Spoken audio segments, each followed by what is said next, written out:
bukti untuk ngambil dari polisi itu. Jadi berarti jaksa tidak boleh merubah. Nggak bisa. Kalau kata polisi 338, Iya, 338 tidak boleh basicnya begitu. dirubah jadi 340. Iya, nanti besok-besok dari 310 jadi 338 pula nanti besok-besok begitu. Itu pendapat ahli. Oke, lanjut. Nggak bisa. Dilanjutkan Yang Mulia.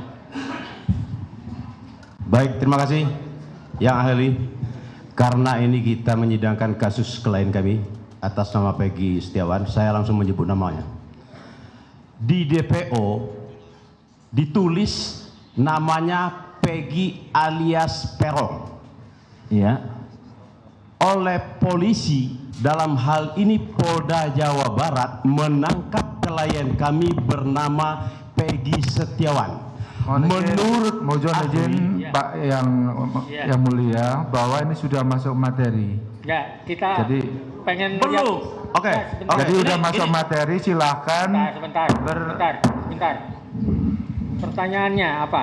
Mohon izin Yang Mulia. Pertanyaannya, di DPO atas nama Peggy alias Peron, sementara yang ditangkap Peggy Setiawan. Bagaimana dalam hal tersangkanya? Itu gugur atau tidak? Itu menurut saya. Bagaimana menurut keterangan ahli?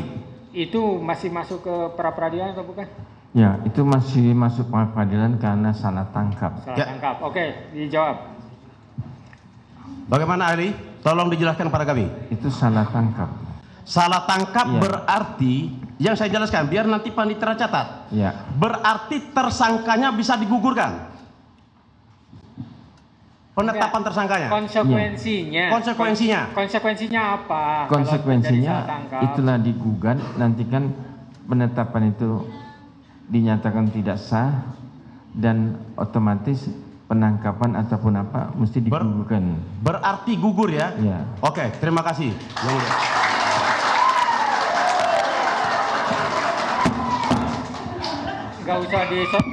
Gak usah disoraki atau ditanggapi, ini bukan pertunjukan ya. Tahan aja, kalau nanti mau ketawa nanti di luar, dikumpulkan dulu dah. Silakan lanjut. Izin Yang Mulia. Posisi saya sambil berdiri karena posisi di belakang ya. Iya. Saudara saksi ahli, bagaimana status tersangka apabila berkas yang sudah dilimpahkan ke kejaksaan kemudian diteliti oleh kejaksaan, selanjutnya kejaksaan mengembalikan berkas tersebut untuk dilengkapi karena syarat formil dan materinya tidak terpenuhi. Terima kasih. Ya, jadi kalau berkas dikembalikan oleh kejaksaan, maka berkas itu mesti ditambah atau diperbaiki oleh penyidik. Mengapa dikembalikan oleh kejaksaan? Karena berkas itu belum lengkap.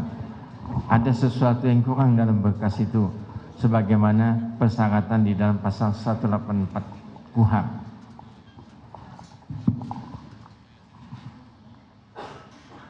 Silakan, ada lagi? Masih ada? Ya, izin melanjutkan pertanyaan Yang Mulia. Ahli, menurut Amdi Hamzah, pelanggaran hak asasi manusia itu tempat mengadunya di pra peradilan. Betulkah demikian? Mohon dijelaskan. Jadi masalah pelanggaran hak asasi manusia itu belum masuk ruang lingkup pra peradilan. Itu pendapat Profesor Andi Hamzah yang sudah di recognition, sudah diakui cuma 4 tadi. Salah tangkap, salah tahan, salah sita, dan salah menetapkan sebagai tersangka. Kalau pelanggaran HAM itu di mana diadilinya? Kalau pelanggaran HAM ya gugat di pengadilan. Pengadilan mana? Baik, saya lanjutkan. Pengadilan negeri. HAM. Pengadilan HAM. Baik, saya lanjutkan. Pra peradilan itu merupakan pengawasan terhadap upaya paksa yang dilakukan oleh penyidik maupun penuntut umum. Betul. Seumpama terjadi salah tangkap, bukankah itu melakukan pelanggaran HAM terhadap seseorang? Iya. Masuk pelanggaran HAM. Kalau masuk pelanggaran HAM, itu PH mesti nuntutnya di pengadilan HAM dengan tuntutan ganti rugi. Kalau misalnya masalah salah tangkap itu untuk membuktikan bahwa itu salah tangkap, itu mesti satu fokus aja, itu masuk dalam ranah pra peradilan. Baik, Coba saya ingin memperjelas pertanyaan saya, ahli ya. Menurut Amdi Hamzah 1986.210, pra peradilan merupakan tempat mengadukan pelanggaran hak asasi manusia. Ini menurut Andi Hamzah, kan begitu ya. Yang memang pada kenyataannya penyusunan KUHP banyak disemangati dan merujuk pada hukum internasional yang telah menjadi international customary law. Ya. Mohon diterangkan. Jadi pendapat dari Profesor Andi Hamzah tadi itu belum termasuk apa yang dilegalize oleh pengadilan atau oleh undang-undang yang lain. Jadi belum ada contoh kasusnya yang sudah jadi jurisprudensi. Memang di dalam peradilan internasional, kebetulan saya dosen juga hukum pidana internasional, itu biasanya dilakukan di Belanda tuh dengan istilahnya Mahkamah Internasional, Mahkamah Pidana Internasional. Oleh karena itu, apa yang dikatakan pendapat Profesor Dr. Andi Hamzah itu belum ada contoh kasusnya atau yang sudah jadi jurisprudensi kayak Budi Gunawan atau misalnya Pak Menkumham atau misalnya lagi yang Dirjen Pajak tuh, itu sudah ada contoh. Nah ini kan belum ada satu jurisprudensi yang menyatakan bahwa pelanggaran HAM itu termasuk ranah dari peradilan sebagaimana pasal 77 sampai 85 KUHP. Itulah pendapat ahli. Baik, ahli, saya lanjutkan. Demi kepentingan hukum, bolehkah polisi melawan atau merubah putusan pengadilan yang sudah ingkrah? Nggak boleh. Itu Tidak boleh. Iya. Kami sebut contoh ya. Di dalam putusan Pengadilan Negeri Cirebon tahun 2017, seperti yang tadi rekan kami sampaikan, daftar DPO salah satu diantaranya adalah Peggy alias Perong, tinggi badan 160, ya, rambut keriting, kulit hitam, beralamat di Banjarwangunan, Kecamatan Mundu. Yang ditangkap adalah Peggy Setiawan, ya, tinggi 160, katakanlah begitu karena standar Indonesia ya, rambut lurus, alamat Kepompongan, Kecamatan Talun. Nah, artinya dalam hal ini polisi merubah daftar DPO. Pertanyaan aja. Ya, apakah itu boleh dilakukan oleh polisi? Tidak boleh. Tidak boleh. Berarti polisi harus menangkap orang yang berada di daftar DPO sesuai dengan daftar DPO. Ya, terima kasih.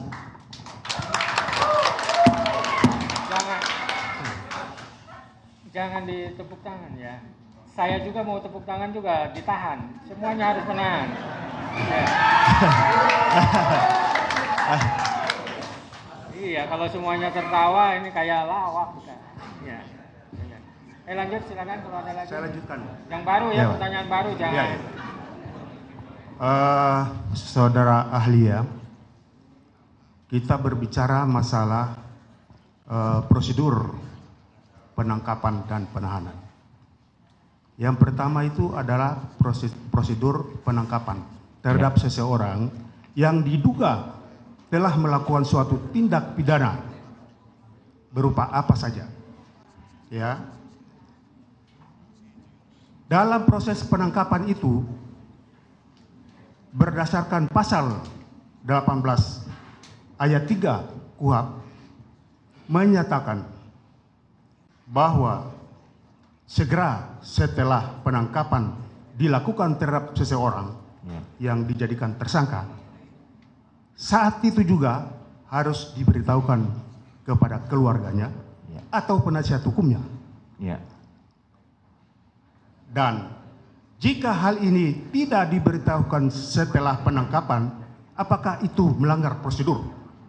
Melanggar KUHP. Melanggar KUHP ya? Makasih Pak. Tadi saya kembalikan lagi ke jawaban Bapak yang menyatakan bahwa seseorang yang dijadikan DPO dalam suatu tindak pidana, kemudian setelah jadi DPO dia menghilang, dicari sama penyidik selama beberapa tahun, ya, beberapa tahun. kemudian ditangkap.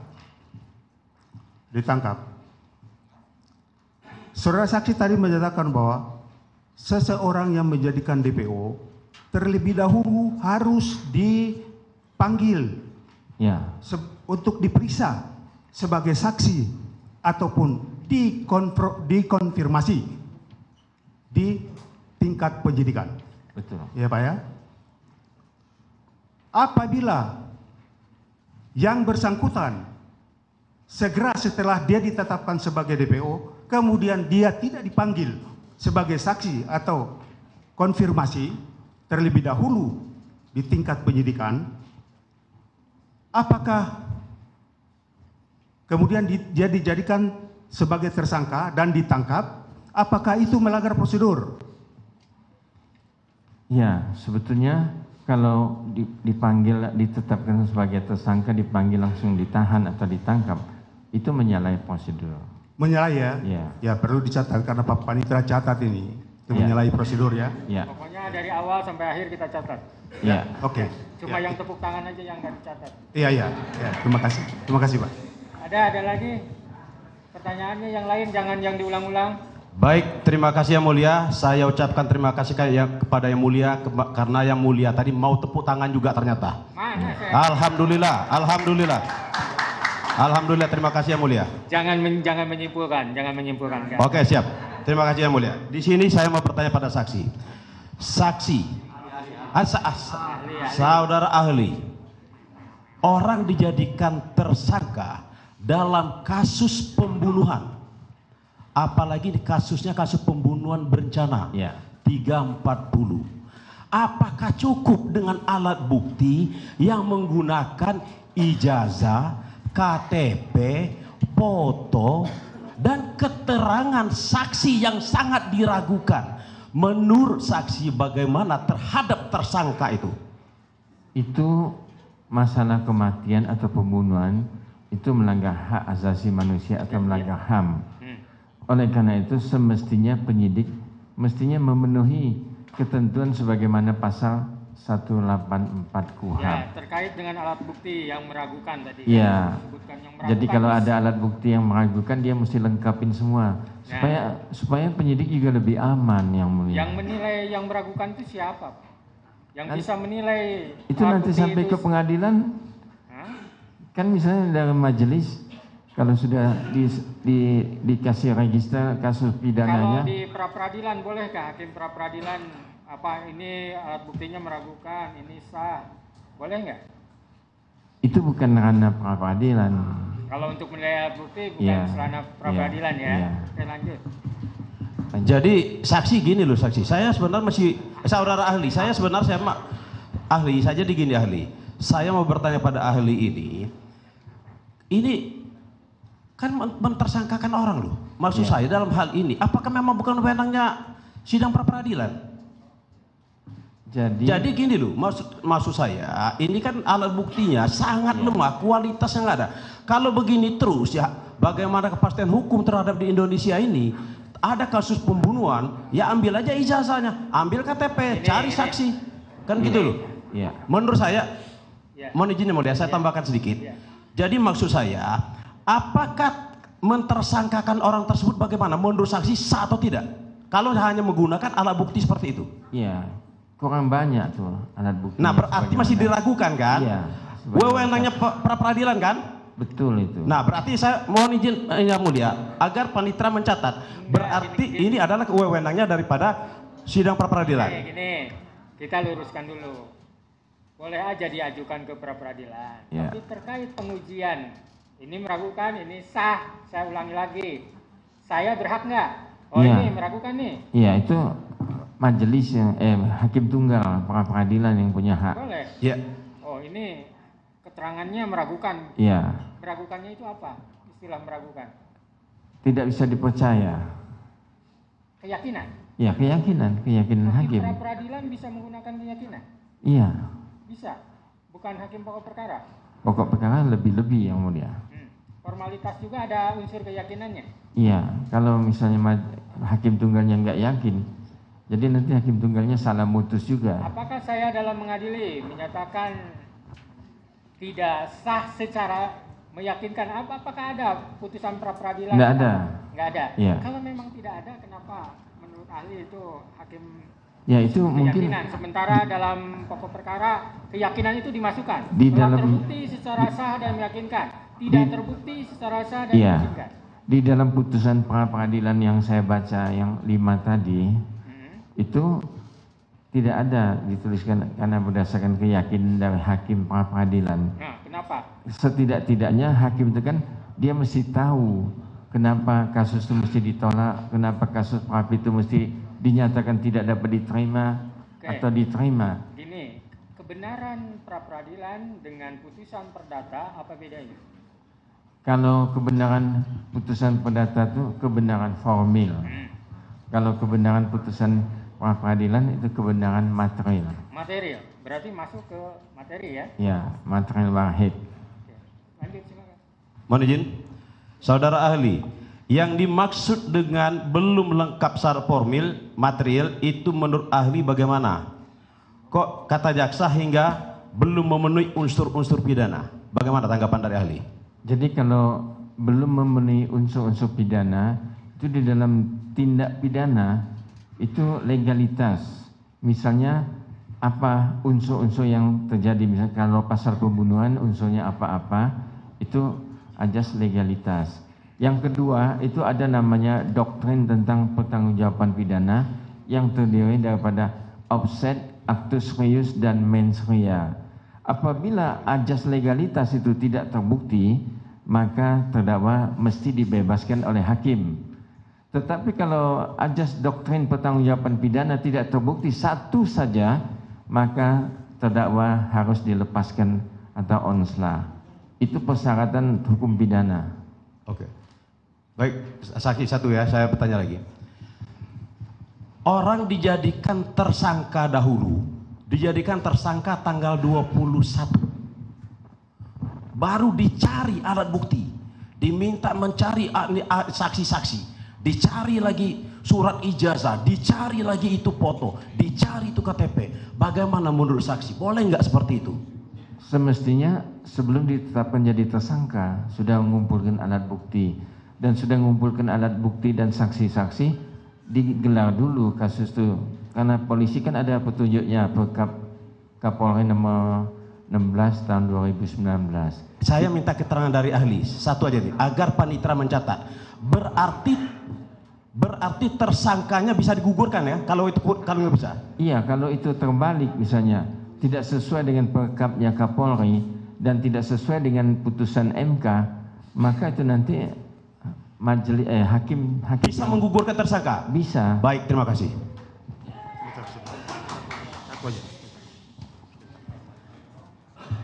Ya, izin yang mulia, saya lanjutkan.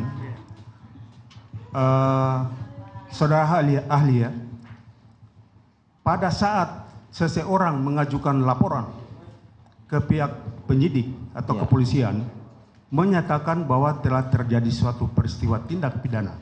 Ya. Contohnya begini, saya melaporkan kepada polisi bahwa telah terjadi kasus penganiayaan atau pengeroyokan. Ya.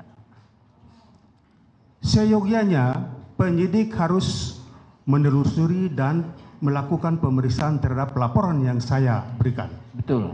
Ya. Tetapi nyatanya dalam proses pemeriksaan perkara bukan laporan itu yang diperiksa, tetapi pasal lain yang dituduhkan kepada tersangka, calon tersangka, yaitu pasal pembunuhan berencana ataupun perlindungan anak.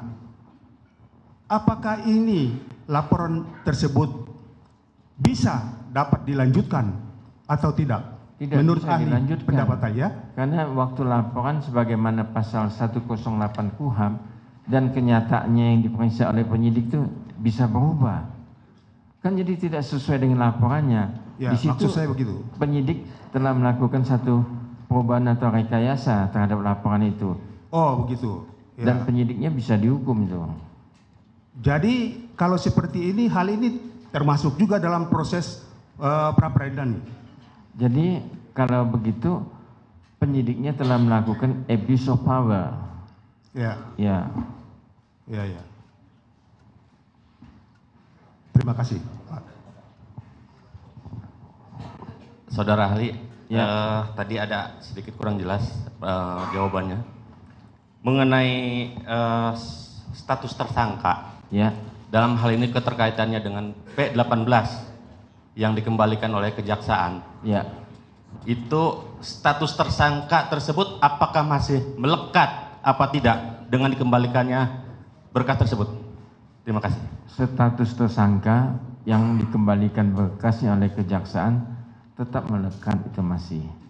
Kenapa? Mestinya untuk mencabut penetapan sebagai tersangka itu inilah sidang pra peradilan. Setelah ada putusan dari hakim menyatakan penetapan tersangka itu tidak sah, nah itu baru berlaku tidak sah. Bukan dengan dikembalikannya langsung tidak sah, tidak. Semua ada hukumnya dan semua ada legal prosedurnya yang mesti kita patuhi sama-sama, equality before the law. Oke? Izin, Yang Mulia, izin. Ahli, satu saja pertanyaan dari saya. Apakah merupakan kewajiban, ya, jadi titik beratnya di kewajiban, bagi penyidik untuk melakukan pemanggilan sebelum ditetapkan sebagai tersangka, mengingat adanya Perkap Peraturan Kapolri nomor 6 tahun 2019 tentang manajemen penyidikan? Ya. Wajib. Wajib. Artinya kalau ada orang yang ditetapkan sebagai tersangka, ditangkap dan ditahan tanpa ada dulu pemanggilan, itu bisa dibatalkan. Ya. Terima kasih.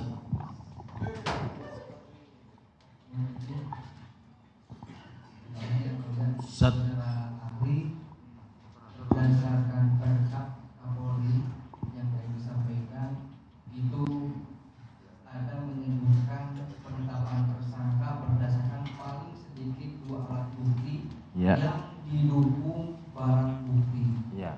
Jadi ada bahasa tambahannya. Ya, betul. Jadi bahwa penetapan tersangka berdasarkan paling sedikit 2 alat bukti yang didukung barang bukti. Ya, betul. Mohon dijelaskan oleh ahli apa bedanya alat bukti dan barang bukti. Oke. Jadi di dalam Perkap Kapolri tadi sudah dijelaskan untuk dilakukannya penetapan sebagai tersangka itu mesti ada 2 alat bukti dan didukung oleh barang bukti. Jadi barang bukti apa yang dilakukan, contohnya barang bukti apa yang digunakan oleh tersangka tadi dan alat bukti apa yang dipakainya.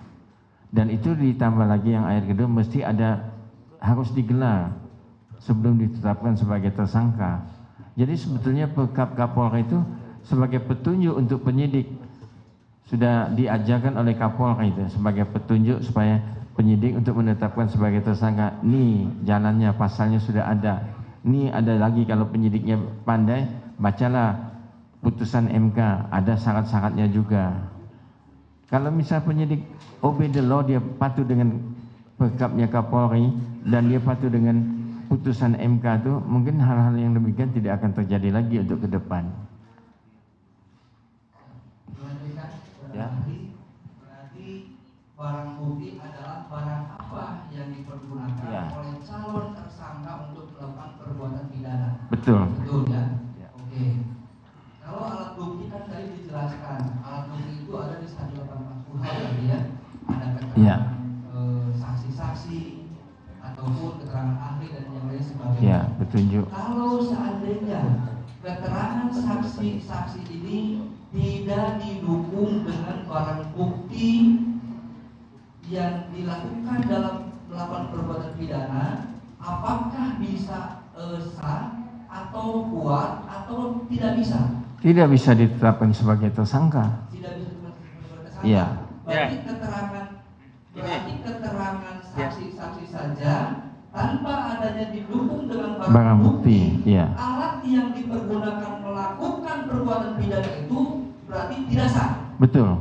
Kalau seandainya didukung dengan visum, contoh si A ini telah melakukan perbuatan pidana menganiaya. Ya. Hasil visum tersebut muncul bahwa adanya bengkak lengkap dan yang lain sebagainya. Ya. Hasil visum tersebut tidak menyimpulkan bahwa yang bengkak tersebut itu dianiaya oleh si A. Ya. Tidak ada. Ada barang buktinya. Ya. Nah, sekali lagi kami pertegas, ketika keterangan saksi-saksi tanpa didukung alat bukti barang bukti yang dipergunakan melawan perbuatan pidana itu sah atau tidak? Tidak sah. Terima kasih. Ya, gini ya. Ada pembunuhan. Orang dibunuh, ditebas lah, ya, sampai lehernya lepas ya. Goloknya dibuang ke laut. Nah, laut kan ombaknya besar, nggak ditemukan. Ya. Ya, ada saksi segala macam, barang buktinya nggak ada. Apa nggak bisa naik gitu? Jadi Itu ada orang yang mati yang. nah, ada ya. yang mati. Ya. Barang bukti goloknya dibuang Ya, mati itu disebabkan oleh apa? oleh Nanti- tebasan golok. Ya, oleh- itu kan ada pendapat dari ahli, misalnya dokter atau bagian forensik. Iya. Tapi barang buktinya nggak ada. Dibuang oleh pelaku. Dibuang oleh pelaku ke laut dan tidak pernah ditemukan. Tidak ditemukan ke laut. Iya. Ya, itu kalau misalnya penyidik sudah mempersiapkan segala-galanya dilimpahkan kepada penuntut umum, penuntut umum terima dan dia limpahkan kepada pengadilan, maka tergantung kepada majelis pidana nanti. Hati nuraninya sampai kemana. Jangan Jadi sampai, disidangkan tetap. Tiba-tiba gara-gara goloknya nggak ketemu, orang harus dibebaskan. Iya, orang kan Sementara ada saksi mati itu. melihat, saksi melihat nih ada penebasan, tiba-tiba langsung dilempar, lari. Iya. Jadi itu kewenangan majelis yang mulai di pengadilan terhadap terdakwa itu mau diapakan itu. Tapi kalau di tingkat penyidikan sah nggak tanpa barang bukti yang ditemukan itu, yang Iya. dibuang ke laut itu? Kalau misalnya tingkat penyidikan tidak didukung oleh barang bukti, bahwa kasus itu mesti digelar dulu, apakah sudah layak untuk Nah, dilimpahkan setelah hasil atau- gelar juga dinyatakan layak, barang bukti tidak ditemukan. Ya, itu dilapis lagi pada waktu pelimpahan, apa bisa P21 atau P18 nanti. Enggak, menurut ahli ini sah atau tidak? Bukan menurut jaksa. Iya, kalau menurut ahli, peristiwa tersebut mestinya tidak sah karena tidak ada barang bukti. Tidak sah ya.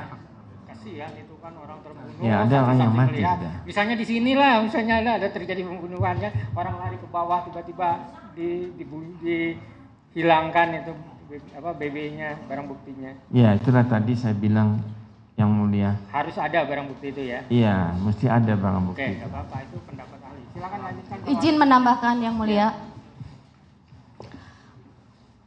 Izin ahli. Saya mengutip pernyataan dari ketentuan pasal 31 dari Perkap nomor 14 tahun 2012.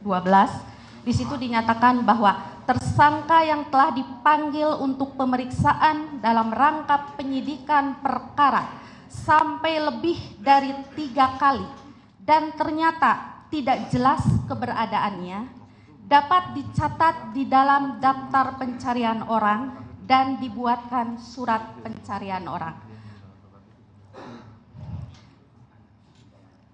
Klien kami Peggy Setiawan tadi telah diketahui bahwa tidak pernah menerima panggilan tersebut. Dan dalam ketentuan ini tidak masuk adanya syarat mengenai gelar perkara. Bagaimana menurut ahli? Maaf, PH itu Perkap itu sudah dicabut tahun 2012 tuh. Sudah dicabut itu. Ada pencabutannya. Jadi nggak bisa saya komen, sudah dicabut Perkap tuh. Maka timbullah Perkap nomor 6 atau nomor 16 tahun 2019. Ya. Jadi yang PH bacakan itu sudah dicabut Perkapnya. Iya, terima kasih ahli. Terus ada lagi yang saya tanyakan, dalam P9 yang kami buktikan dalam persidangan ini bahwa posisi Peggy Setiawan itu posisinya masih terlapor. Ya. Ya, apakah syarat sebagai DPO itu telah terpenuhi atau belum? Karena posisinya masih terlapor Pak pada saat surat penangkapan sampai saat itu. ini. Pada saat surat perintah penangkapan itu Ya. posisinya masih terlapor. Ya. Sementara dasarnya adalah DPO yang tahun 2016, 15 September tahun 2016. Apakah di sini patut kita menduga bahwa penyidik sebenarnya tidak yakin bahwa klien kami Peggy Setiawan adalah pelaku dalam pembunuhan Eki dan Pina. Ya, kalau misalnya dinyatakan penyidik tidak yakin, buktinya kan pelimpahan itu kan dikembalikan oleh kejaksaan. Jaksa bilang kan ini masih P19, berarti bukti ataupun barang buktinya dianggap belum lengkap. Itulah pendapat jaksa kan. Ya kita mengutip aja, jaksa kan sebagai lembaga atau institusi yang resmi. Kalau dia sudah mengatakan begitu, berarti apa yang diduga oleh pihak itu ada betulnya. Buktinya kan jaksa sudah mengembalikan berkas itu kepada penyidik. Oke? Ya.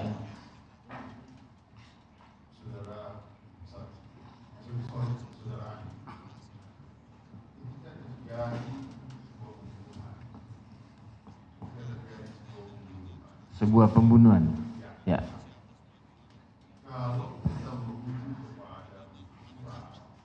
Ya.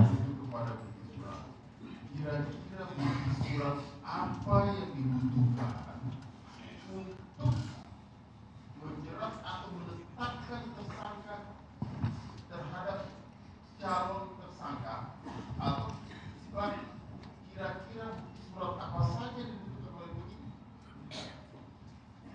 Paham tak maksudnya? Ya, paham. Jadi kita merujuk khusus terhadap bukti surat. Ketika terjadi kasus pembunuhan, bukti surat apa yang diperlukan oleh penyidik untuk mentersangkakan seseorang? Ya, bukti kematian dia, adanya visum atau akte kematiannya. Oke, belum adanya visumnya. Berarti ada korban. Ya, ada korban karena ada visumnya atau ada akte kematiannya yang menyatakan orang itu sudah mati. Iya.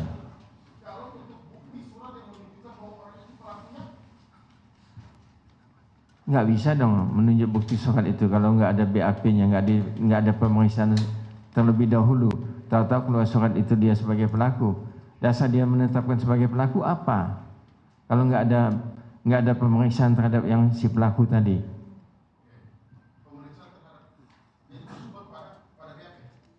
Ya BAP, masih ada BAP dia. Kalau berkaitan dengan apakah sidik jari juga merupakan bagian dari bukti surat? Itu tambahan, yang penting BAP. Maksud saya, apakah sidik jari itu bisa dikategorikan sebagai bukti surat? Hasil pemeriksaan sidik jari itu bisa dikatakan sebagai bukti surat? Iya, hasil pemeriksaannya. Sama kayak lie detector atau sama. Ya. Scientific crime investigation.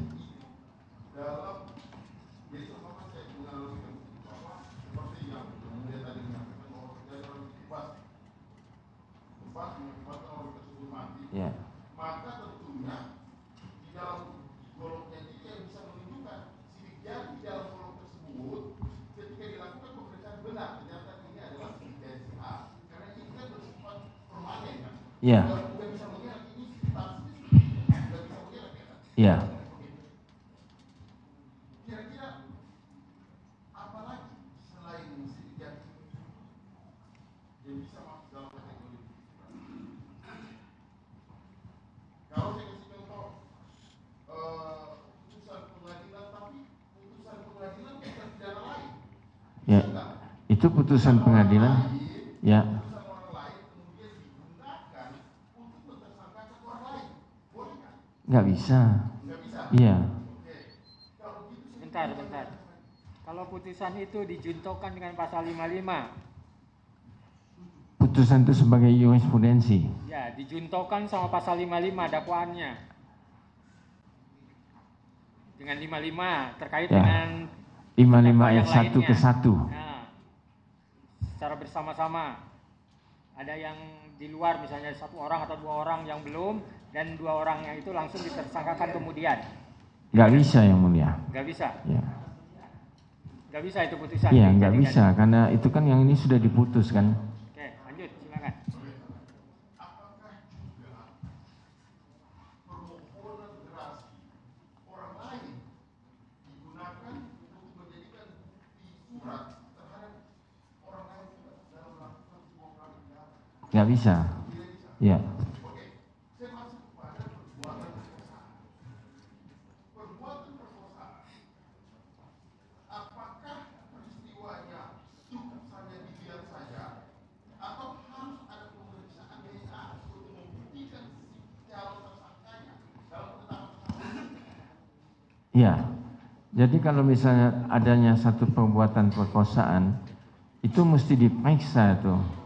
Masalah sperma yang ada dalam vagina itu, apakah DNA-nya itu sama dengan DNA yang pelaku? Iya, dicocokkan. Kalau misalnya tidak ada pemeriksaan DNA, kita kan nggak tahu, jadi tidak ada kepastian hukum. Apa DNA si A atau DNA si B. Kalau diperiksa DNA-nya tahu nih, oh DNA si A misalnya 1, DNA si B itu 2. Kan ketahuan. Jadi mesti siapa yang dipersalahkan, siapa yang mesti bertanggung jawab.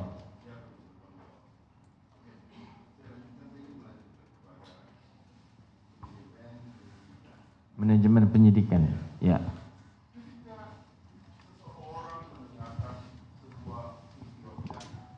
Ya.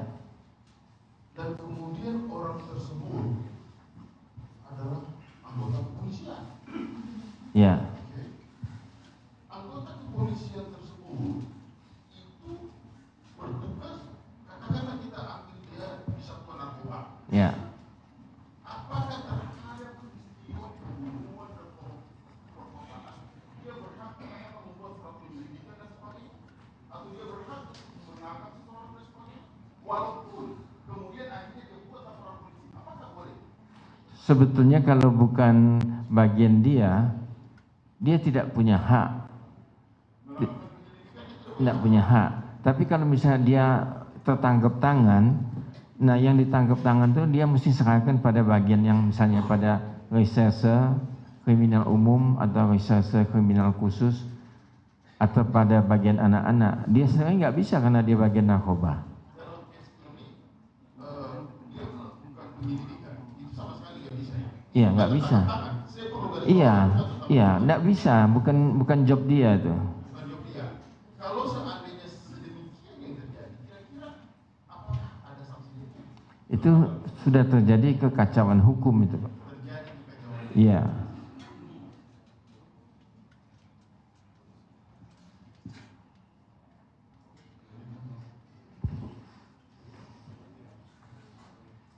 Cukup? Masih ada? Izin, Yang Mulia.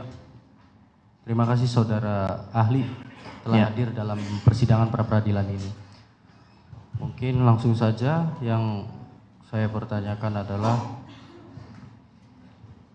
bagaimana menurut pendapat ahli, bagaimana